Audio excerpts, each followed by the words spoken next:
Hey Chris, tu roules là? Ouais. Ça roule? Attends, il faut absolument que je monte quelque chose. Tu peux passer ta caméra s'il te plaît?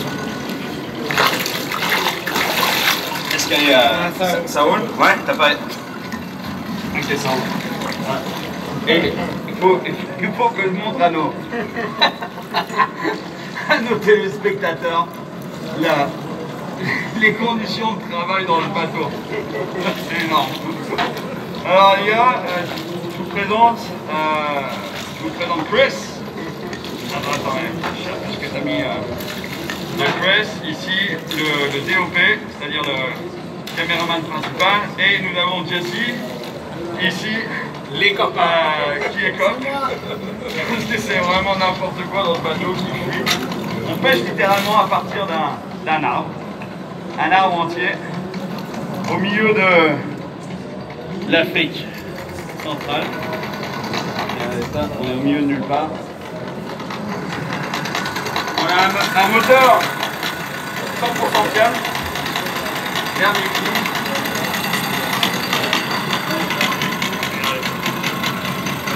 Il est top. Il démarre avec une petite corde là. Mais c'est surtout les conditions. Les conditions, c'est énorme. Le boat n'arrête pas de fuir. Jesse est comme. Il a à peine le temps de filmer. Elle est où ta caméra, Jesse? Elle est quand même là. Ok, d'accord, parfait. Et Chris, tu peux nous parler un peu de l'environnement? Attends, parce que je te vois pas bien là, je te vois beaucoup mieux. Ah, c'est pas comme si c'était pas dangereux, hein. De ce côté ici, il y a des requins. Qu'est-ce qu'il y a de ce côté ici? Ouais, des requins. Des requins bulldogs ici. Et ils sont gros les requins bulldogs? T'en as vu un l'autre jour, celui qui a attaqué le barracuda, il faisait quelle taille? La tête a été comment d'après toi? Écoute, d'après moi, il devait être gros comme ça. Ouais. Et qu'est-ce qu'il y a de ce côté? De ce côté-là, ça c'est le côté des crocodiles.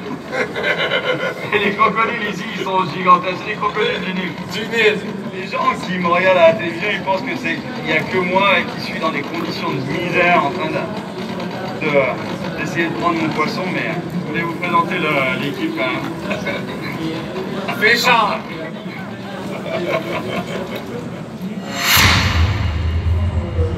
Excellent, là on peut applaudir, c'est une première, c'est pour vous. C'est une exclue. Il a une équipe de fous avec lui, on l'a pu voir. Et vous faites qu'un, comme je disais hier, vous êtes trois, mais c'est un seul en fin de compte. Ouais, on est 3, des fois on est 4, c'est arrivé qu'on soit 5, mais là on était 3 parce que honnêtement on peut pas en mettre beaucoup plus dans le bateau. Dans le morceau et elle de était bois. complètement pourrie cette pirogue, elle fuyait, même à un moment donné j'arrive dans un village parce que le moteur de merde qu'on avait arrêtait pas de caler. Et à un moment donné il a tellement calé qu'il était fini quoi, donc j'ai ramé jusqu'à un village, je suis tombé sur un village. Et le gars qui habitait dans le village, je lui demande s'il peut m'aider à réparer le moteur parce que je suis pas très fort en mécanique. Et il vient et puis il me dit putain, elle est pourrie ta pirogue. même lui, il aurait pas voulu mettre les pieds dedans. Il me dit je te la rachète pas, hein. Elle est trop pourrie quoi. Mais c'est vrai que c'était vraiment la plus pourrie qu'on ait pu. Il croyait faire une affaire au départ, peut-être. Ah ouais, non, quand il l'a vu, il m'a dit mais non, je la veux pas ta pirogue. Moi je monterai pas à bord en tout cas. Et t'as fini le tournage avec cette pirogue? On a fini le tournage avec, on a pris un barracuda énorme à la fin, gigantesque, même moi j'y croyais pas, une poutre. Je le décris comme c'est une poutre le truc, j'en ai peur, j'ai les pieds dans l'eau parce que j'ai largué la pirogue parce qu'elle marchait plus. Donc j'ai fini à pied dans la jungle, on a campé dans la jungle et tout, pêché du bord. Et j'ai tapé un barra, vous allez voir, il est gigantesque. Mais moi je pensais pas, j'avais déjà pris des gros barracudas, mais quand j'ai vu ce truc là arriver, j'ai dit putain. Énorme. Et surtout dans les conditions de pêche dans lesquelles tu étais, puisque tu étais en équilibre dans ce bateau. Exact. En permanence, un moteur qui flappe à droite à gauche, un caméraman qui est obligé d'écoper au lieu de filmer, enfin c'était chaud quoi. Non, c'est des conditions. C'est pour ça que j'ai pris la caméra parce que je trouvais que c'était. Des fois c'est comme ça, mais là celle-là c'était vraiment l'occasion qui faisait l'occasion était assez propice pour montrer l'équipe. C'est bien de voir aussi cette équipe qui l'accompagne tout au long de ses périples, hein, parce que bon, toi tu enchaînes. C'est où le prochain tournage?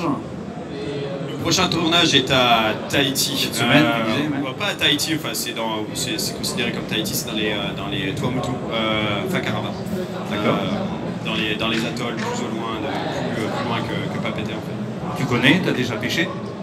Oui, je suis déjà allé il y a quelques années, on avait fait un tournage là-bas, mais là j'y retourne, on va voir, je pense que ça va être les grosses cars en ligne, Ubilis, les GT, les fameux GT. Mais c'est infesté de requins là-bas. C'est ça qui est. Et le challenge, c'est que tu prends un poisson là-bas et le temps de le sortir de l'eau, il faut vraiment le treuiller assez rapidement parce que les requins s'en occupent sinon. Et quel kangourou, c'est rare d'en ramener une entière. Est-ce que tu es souvent